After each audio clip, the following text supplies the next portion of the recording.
At the conclusion of Chapter 6, you will understand the significance of inventory controls, and you'll be able to calculate inventory cost using various methods of inventory tracking systems. This lesson focuses on outlining the importance of inventory control procedures and the important role they play in accounting and business. It will also provide an introduction to the 3 cost flow assumptions. The 2 primary reasons companies implement inventory control processes is to safeguard the inventory from damage or theft and to report inventory in the financial statements. Controls for safeguarding inventory begin as soon as the inventory is ordered. The following documents are often used for inventory control. The purchase order is used to authorize the purchase of inventory from an approved vendor. In most companies, only a select number of people, usually managers or someone from the accounting team, are authorized to approve purchase orders or place orders. The receiving report is used to verify and record the receipt of the inventory that was ordered.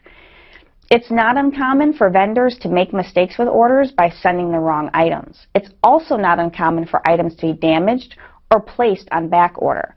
Therefore, the receiving report can be extremely helpful. The vendor's invoice is used to verify pricing, quantity, and the description of the items. This information is compared to the receiving report before the inventory is recorded in the accounting records. Recording inventory using a perpetual continuous inventory system is an effective means for controlling and tracking inventory. This method is effective because the amount of inventory is always available in the subsidiary inventory ledger.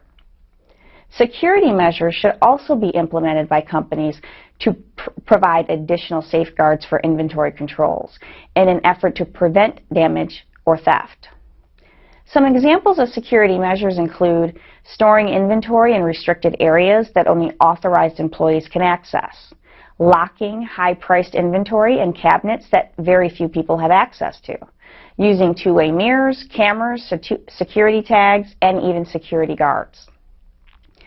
For many companies, inventory can be a large expense. Therefore, it's important that inventory is assigned cost and reported on the financial statements.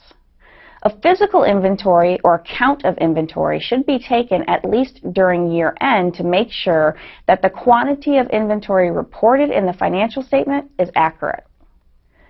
After the quantity of inventory is determined, the cost of the inventory is assigned in order to report it on the financial statements.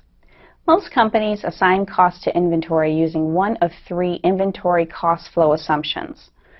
The first method is first in, first out, or FIFO.